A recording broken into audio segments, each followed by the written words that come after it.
কেনসিংটনে এমন একটি পদার্থের আবির্ভাব ঘটেছে যা শরীরকে ভেতর থেকে উল্টে দেয়। এটি মূলত ঘোড়াদের জন্য তৈরি করা হয়েছিল, অস্ত্রোপচারের আগে তাদের অচেতন করার জন্য, আর এখন মানুষ এটি নিজেদের শরীরে ইনজেক্ট করছে। এই পদার্থটির নাম ট্র্যাঙ্ক।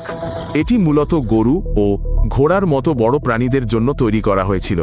এটি মানুষের উপর কখনো পরীক্ষা করা হয়নি এবং মানুষের ব্যবহারের জন্য তৈরি করা হয়নি।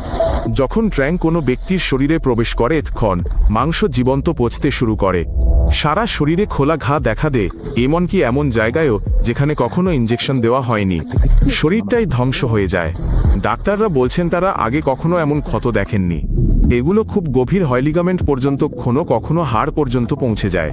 কিছু রোগীর অঙ্গ কেটে ফেলতে হয়। একজন ব্যক্তি সাংবাদিকদের বলেছেন তার ক্ষত একটানা 21 মাসেরও বেশি সময় ধরে সারেনি। 21 মাস তার শরীরে একটি খোলা গর্ত যা কিছুতেই বন্ধ হচ্ছে না।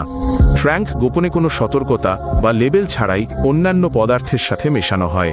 একজন ব্যক্তি মনে করে সে একটি জিনিস নিচ্ছে, কিন্তু এটাও পেয়ে যায়। তাদের আর কোনো উপায় থাকে না। শরীর অচল হয়ে যায় কিন্তু বিশ্রাম নেয় না। এটি ধীরে ধীরে খারাপ হতে থাকে। ব্যক্তিটি নতুন ক্ষত নিয়ে জেগে ওঠে, কিন্তু সেগুলোর উৎস সম্পর্কে তার কোনো ধারণা থাকে না। তারপর আরেকটি ইনজেকশন এবং একই ঘটনা আবার ঘটে। 2018 সাল নাগাদ শহরের গৃহহীনদের মধ্যে অতিরিক্ত মাত্রায় মাদক সেবন মৃত্যুর প্রধান কারণ হয়ে উঠেছিল।